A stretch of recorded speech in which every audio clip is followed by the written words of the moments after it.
From the New York Times, this is The Daily. I'm Natalie Kitroeff, in for Sabrina Tavernisi.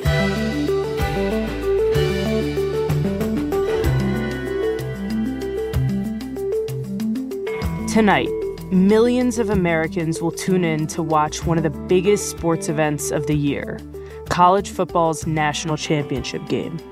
On the field, the game will be determined by the skill of the players and coaches. But behind the scenes, secretive groups of donors are wielding enormous influence over what fans will see. Today, my colleague David Fahrenthold on the shadowy industry upending college football and how it's brought amateur athletics even closer to the world of professional sports.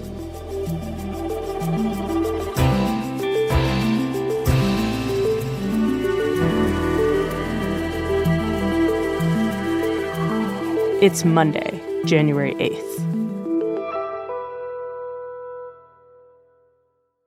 David, hi. Hi, Natalie. It's nice to be here. So, you're an investigative reporter at the New York Times, and recently you've been looking into the world of college sports. Tell me why. Well, college sports is, to me, a fascinating subject because there's so much money involved here. I think people have this sense that college sports is amateur athletics, but the amounts of money brought into these college football programs, particularly, are in the billions of dollars. I'm an investigative reporter covering nonprofits. Obviously, colleges are nonprofits, so it's one of the biggest businesses that nonprofits carry out. And there's also a personal connection for me. I'm a huge college sports fan, and the team I follow is the University of Texas Longhorns. I've been a fan of UT since I was a little kid. So the way I got into this story was late 2021, I saw a press release from a group at the University of Texas supporting the Longhorns, and it was a charity. It was a nonprofit, the topic that I had just gotten interested in writing about. And this charity was doing something really odd, something I'd never seen before. They were saying the reason our charity exists is to pay offensive linemen at the University of Texas, to pay football players. Particularly, they were saying we're going to pay every offensive lineman on the University of Texas team $50,000 a year. And all you have to do to get the money is to be on the team, to be academically eligible to play. Now, that struck me, as a UT fan, great. I'm glad whatever it takes to get better offensive linemen. But as a nonprofit reporter, that struck me really strangely because that's not what charities do. Charities don't pay offensive linemen. And I was struggling to figure out how they're squaring their mission of helping the public good with their apparent goal of helping the University of Texas win football games. So I started looking into this, and what I found was that this University of Texas group was one of more than 100 groups that were doing similar things at schools all around the country, using cash from donors to pay athletes and to attract athletes to their school, to keep them when they were already there. And that what I also found was that those payments were kind of in a way that maybe not be obvious to the average fan, and definitely not obvious to the casual fan, were reshaping the power dynamics, the rules, the very sort of essence of big-time college football.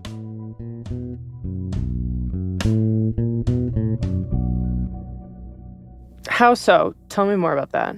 Well, we all know that college sports is an amateur game. You can't be paid for playing the game. That was the hallmark of college sports for decades, and it was strictly policed by the NCAA, the organization that sort of oversees big-time college sports. The consequences for paying players under the table could be very high. Southern Methodist University famously got what they called the death penalty. Their football team was shut down for a year because their boosters were paying players back in the 80s, and it took them 30 years to recover. So officially, even though many of these schools were benefiting financially from college sports, there was this red line that none of that money was supposed to go to student athletes.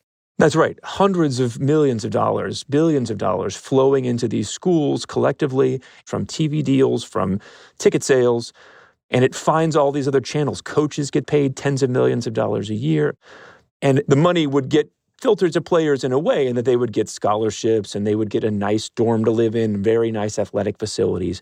But the players did not get paid. And that was both the rule and also sort of the moral heart of college sports for so long, was this is an amateur game. But then in 2021, It's being called a game changer for college athletes. That system changed drastically. You're going to have quarterbacks and point guards and pitchers making thousands, if not hundreds of thousands, if not millions of dollars. Now, this was a change that the NCAA didn't want. It was forced on the NCAA, in part by state legislatures. Student athletes in Missouri are one signature away from making a profit off their name and likeness, which had started to pass laws saying that athletes in their state should be able to make endorsements to get paid. Today, the Supreme Court will hear arguments on whether the NCAA has the authority. There was also a Supreme Court case. The schools are conspiring to pay no salaries to the workers who are making the schools billions of dollars, in which the justices ruled unanimously against the NCAA, against its ability to control what athletes receive as compensation. Name, image, and likeness. It's revolutionizing college sports. Student athletes. The result was something called the NIL, name, image, and likeness rules, which the NCAA put in place, again, under duress, in the summer of 2021. Right. This was a huge deal at the time. And if I remember correctly, the expectation was that the players, the students, would be able to make money from brand sponsorships and things like that, capitalize on their fame, but they couldn't be treated like employees who were making a salary. That's right. That was very, very important to the NCAA, both because the schools don't want to part with any of the huge amount of money they were making off college sports, but also because if you treat them as employees, there's a whole bunch of other things that cascade from that. The control that universities have over players in this current system, where they're just student athletes and not employees, would be eroded if they were basically professional athletes. Think how much more rights and power a professional football player has than a college football player has. The NCAA did not want to usher in that system. So, David, were there rules around this sponsorship money? Yes. Most importantly, there was a rule that said nothing about the payments anybody makes to players can be conditioned on them playing at all or on them playing well. And the second thing was you can't use these payments, these NIL payments, to recruit players, either to recruit high schoolers or to recruit people from other schools to your school. Those were the guidelines the NCAA set. But almost immediately after these rules come into effect, wealthy boosters, rich folks who support these teams, see a loophole. They see an opening for themselves. They start these things called collectives, which are groups that are not legally affiliated with the schools they support, but they exist to support a specific school's athletic programs. And what they do is pool money from rich donors, and it can be millions of dollars, and they pay athletes for the rights to their name, in some cases for the athletes to do charity work, make an appearance at the Boys and Girls Club, to appear at another charity's gala, to post about charity on social media. But often these charities pay way more than an actual charity would pay for this. I talked to somebody who was at Michigan State, and he paid somebody $750,000 a year, a football player, and the charity work that person did in return was to make one social media post a month. Whoa. They're paying athletes often who don't have much of an endorsement value, people who are really valuable to their own team, like an offensive lineman or a fullback. They're paying that person according to their value to the team, not according to their endorsement value. So this is not a person you would ever buy Gatorade from. You'd have never heard this person's name, but the team needs them. And a lot of these groups organize themselves as tax-exempt charities. They get approval from the IRS. So that means that their donations from donors are tax deductible. It's a double benefit. You could get the linebacker you want, and you get a tax deduction.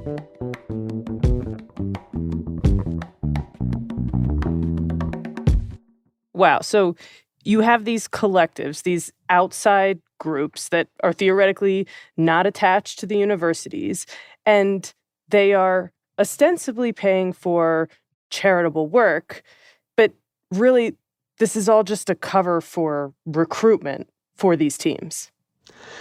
That's the weird thing about this system is that, yes, the things that they are specifically prohibited from doing, paying players to play, coordinating with schools to make sure they get the players the schools want, and recruiting players with money, those three things which you're not allowed to do, those are the reasons you have a collective. Those are the things the collective is built to do. And those are the functions of a collective, truly. So all of the things that they're doing, that they're designed to do, that they're gathering money from donors to do, are the things that theoretically they're not allowed to do. And so you have this weird flowering of a system with a gigantic wink and a nod that is doing for every school what the NCAA says shouldn't happen in any school. Can you give me an example of how this actually works? Well, a great example is that University of Texas collective I was talking about, Horns with Heart. People who are not University of Texas fans like me may not know, but 2021 was a bad year for the Texas Longhorns. They are a proud program. They've had some great national championships, but they were at a low ebb at that point. They had a losing season, which, was rare for them. They lost 6 games in a row at one point for the first time since the 50s. The season has ended. They're not going to a bowl game. Everybody in Austin is depressed. Things were bad. And the coach has an answer. He says, we need linemen. We need the big blockers up front who will give the quarterback time to throw, will give the running back room to run. We need bigger humans. And so that's when this collective comes in with its promise to pay $50,000 to any lineman who plays at the University of Texas. And it works. I talked recently to a number of linemen who are at the University of Texas now. One example, this guy, Cameron Williams. So he is a 6'5", 370 pounds, huge prospect coming out of high school in Dallas. He had committed already to a different school. He committed to Oregon to play for the Oregon Ducks. This promise comes out. He decommits from Oregon and commits to University of Texas a week later. And what he told me was, look, I come from a family without much money. This was a chance for me to get $50,000 and help my family right away. I don't have to wait 4 years and hope I make the NFL draft. I can help my family right now. So why wouldn't I do it? So that offseason, Texas had wanted 5 good offensive linemen. They got 7 with the help of this collective, with the help of this offer, $50,000. And it starts a rebuilding program that takes Texas from that really low ebb to where they were this year, which is they had a spot in the college football semifinals. They were one of the last 4 teams standing. Now, they lost to Washington at the very end of a great game. But that collective, the promise they made, the linemen they brought in, took them from a pretty low ebb back to almost the top of college football. So that's a sign of the potential these collectives have for even well-established programs like Texas. It's kind of amazing, David, in this example you're giving, you see in real time how this money affects the makeup of college sports. You have a kid openly, switching schools because of the offer. I mean, you see these collectives at work recruiting players that teams are specifically saying they need to win. That's right. Now, I don't want to be naive. Obviously, in the past, there were times when boosters would pay off players, maybe to switch schools or maybe to come to their school. But there's a difference here. It's in a press release. This is above the board. And so the potential number of people who could be swayed by this is so much bigger. And so what Texas does sets a model that other people immediately start to follow. They look around and say, hey, we need linemen and we got rich donors. Let's put those two together. So you start to see this proliferation of collectives all over the country. We've now counted more than 140 at all kinds of different schools that start following Texas's model and that they're raising tons of money and offering it to players. Many of them also copying Texas' model and that they're doing it through a tax-exempt charity. And you start to see that bulwark of college sports, amateurism, the idea that players do it because they love to play or they do it because of the academics, not because they're getting paid, that starts to crumble almost immediately after the NIL system came into place. How is all of this affecting the players? I mean, they must be pretty happy about all this. Extremely. Us having NIL now is such a great thing. I mean, it just benefits guys, especially guys that might not do as well on the next level or, have like career injuries. Because this game, you could be hurt. Your career could be over at any given time, so it's a blessing for all of us to be in this time where we're able to get paid. When we've talked to players, they're very happy to get, a little tiny piece. And let's face it is still a little tiny piece of the huge amount of money that their labor generates. NIL has really helped me, put me in a position to where I can take care of my family and where I can help out and stretch my hand out when I'm able to. When we talked to players, we were asking them in the lead up to the semifinal games last week, what did you use this money for? And the answers we heard were often take care of my daughter, pay for daycare every week, be able to buy her the nice things for Christmas, be able to help out when she needs a flight to come see me. I paid for my family to come up and see a game. I paid my family's bills. Me growing up, I really didn't have money, so the $50,000, it was just amazing. It just shocking me. So, Cameron Williams, University of Texas lineman that came to Texas after seeing that offer of $50,000, he says, send my mom some money whenever she needs it. Really? Feel good. Yeah. Wish I bought her a cell phone. She must have been yeah. So happy. Her first iPhone. Really? Yeah. Wow. So these players were often thrilled to be able to provide something for their families that they wouldn't have unless they'd gone pro. And, for a lot of these guys, even the good ones, that's still an if and not a when. So it sounds like the schools are obviously benefiting from this system. The donors are also benefiting because they can take credit for rebuilding their team of choice. And the players are too. Everyone is kind of winning. Yeah, on the surface, it does sound like a lot of people are benefiting. But you have to remember, what we're talking about here is basically an unregulated black market for labor. And there's a lot of downsides that come with that, including that this system may be unsustainable and parts of it may be illegal. We'll be right back.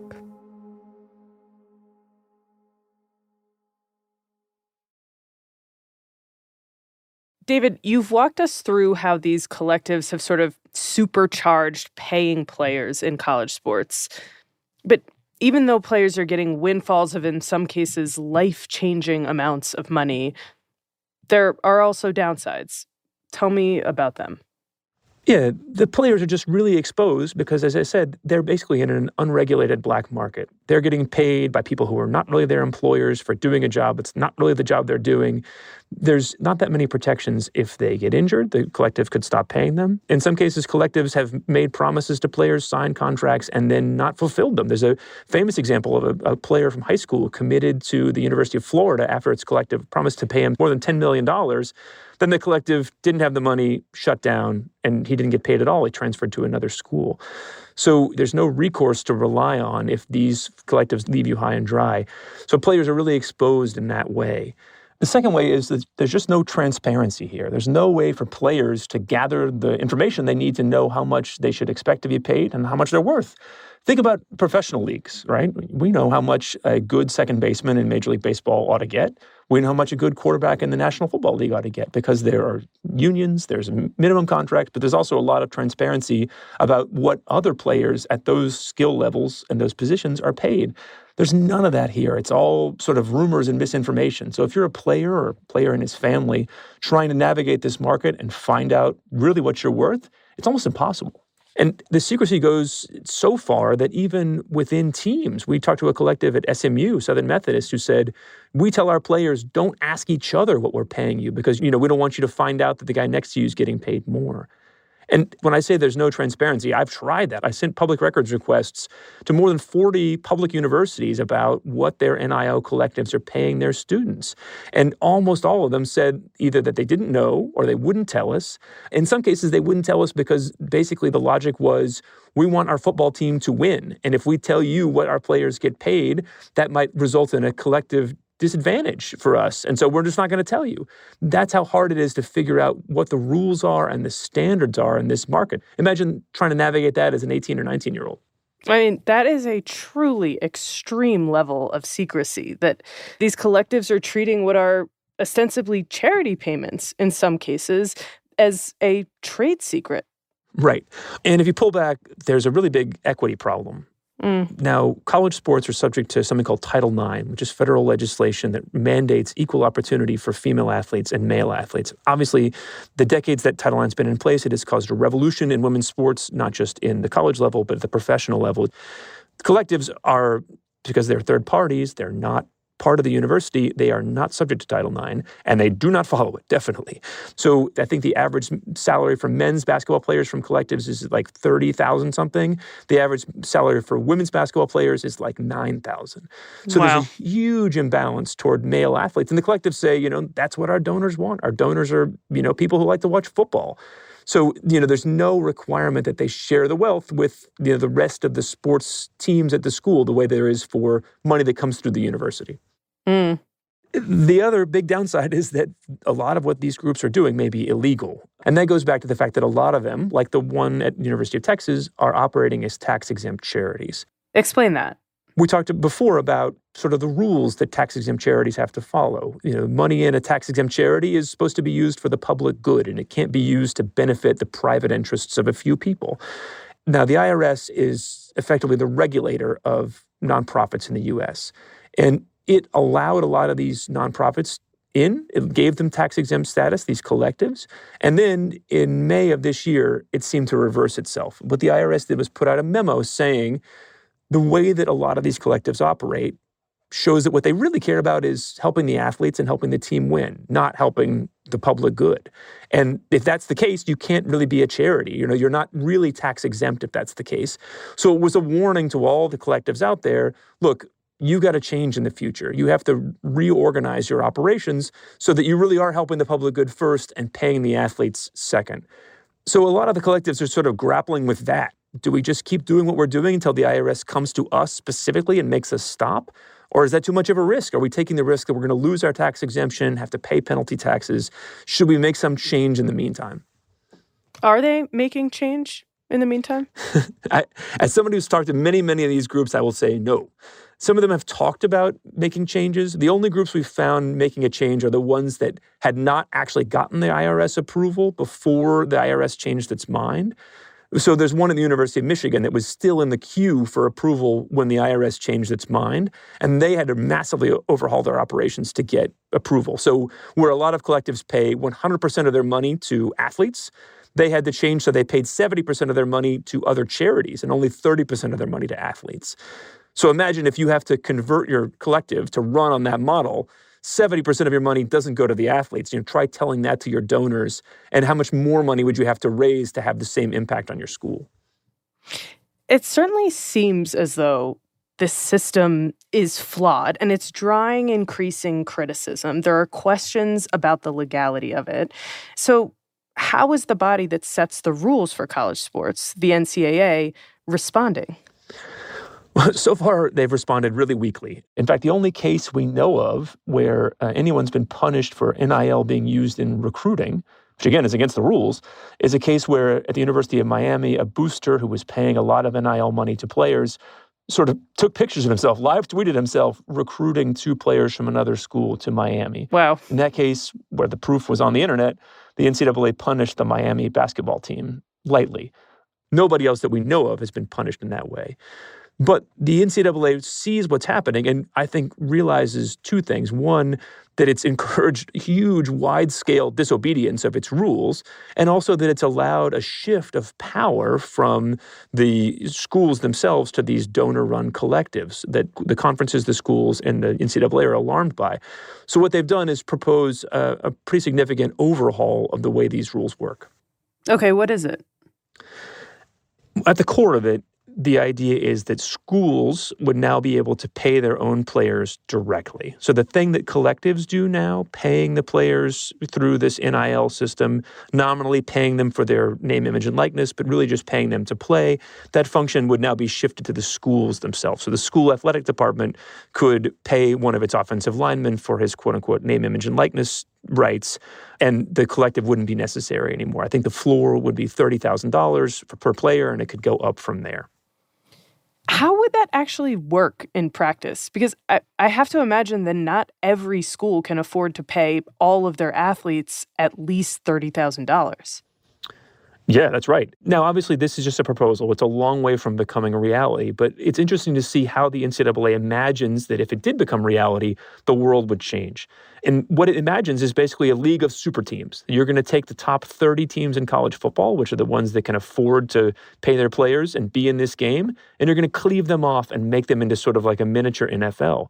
So that's bad for the people who are on the outside of that system looking in. If you root for Washington State or Minnesota or Rice or Vanderbilt, one of these schools that probably isn't going to have the money to compete or want to compete. At least now you have the sense that, like, maybe if everything goes right, you could be a Cinderella team. There's still theoretically a chance for you to be in the national championship.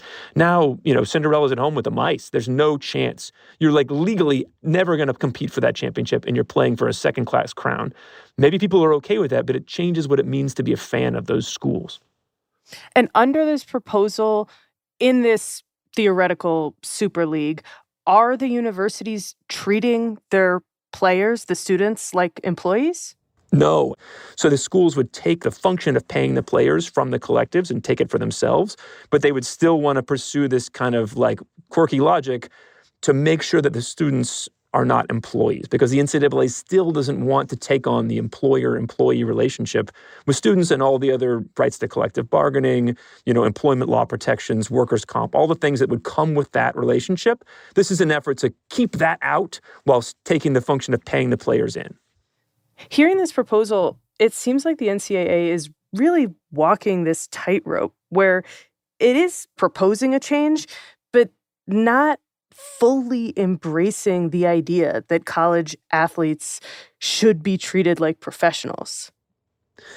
There's financial reasons for that. The schools want to keep as much of this huge amount of money for themselves and not share it with players. But there's also something that's really fundamental about college sports that I think they worry about being lost. And that is the magic of college sports is that it's not professional sports. There's this idea that the players play for the fight song and the school spirit and the meaning of what it means to be a Texas Longhorn or, A&M Aggie or whoever else. So when you cheer in the stands and they play in the field, you're all part of something that's bigger than just money.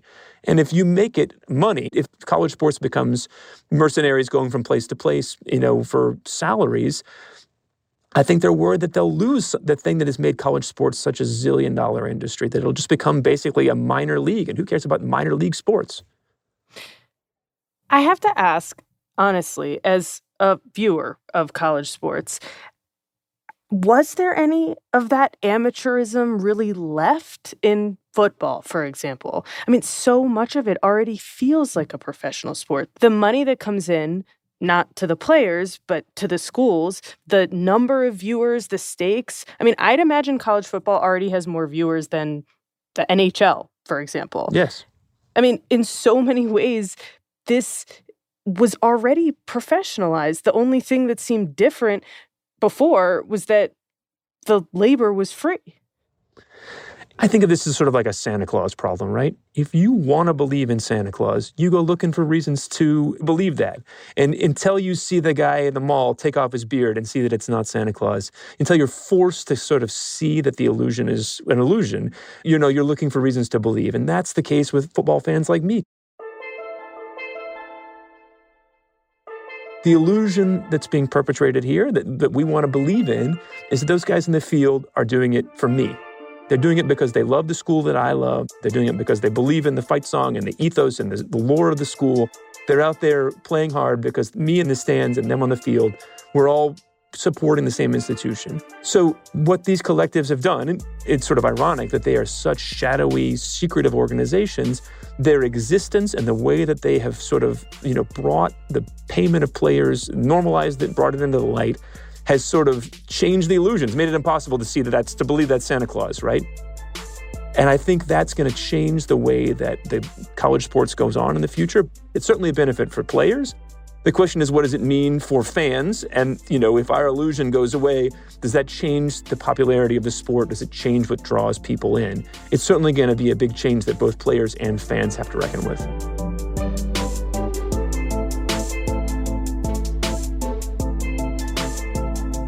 David, thank you so much.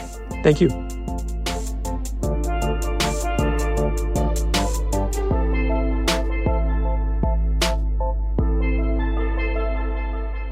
We'll be right back.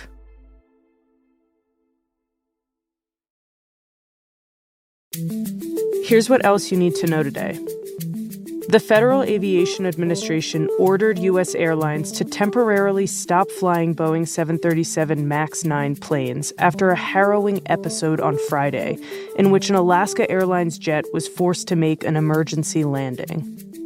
After taking off from Portland, Oregon, part of the body of the plane blew out midair, terrifying passengers and exposing them to howling winds 16,000 feet above ground. The plane landed safely and no one was seriously injured, but the incident prompted U.S. regulators to require immediate safety inspections of all similar planes, forcing Boeing to again confront concerns over the MAX, its best-selling and most scrutinized plane in history. And on Sunday, Senate and House leaders announced they had struck a bipartisan agreement on 2024 government funding in hopes of averting a looming government shutdown. The deal, which sets total spending at around $1.6 trillion, keeps in place a compromise measure struck last year by President Biden and former House Speaker Kevin McCarthy, but it stops short of steeper budget cuts proposed by far-right House Republicans. While calling it the best spending deal Republicans had secured in years, Speaker Mike Johnson acknowledged the difficulty ahead in passing the deal through the House. Ultra-conservatives in the House have steadfastly refused to support any spending deal that does not also include new immigration restrictions to stem the flow of migrants to the United States. Lawmakers have less than 2 weeks to pass the measure and get it to President Biden's desk. Without a deal, funding for parts of the government will start to expire, setting off a partial government shutdown on January 19th. Today's episode was produced by Asta Chaturvedi and Will Reed, with help from Carlos Prieto, Rob Zipko, and Michael Simon Johnson. It was edited by Mark George with help from Lisa Chow. Contains original music by Chelsea Daniel, Pat McCusker, Dan Powell, Marian Lozano, and Corey Schreppel, and was engineered by Chris Wood. Our theme music is by Jim Brunberg and Ben Landsberg of Wonderly.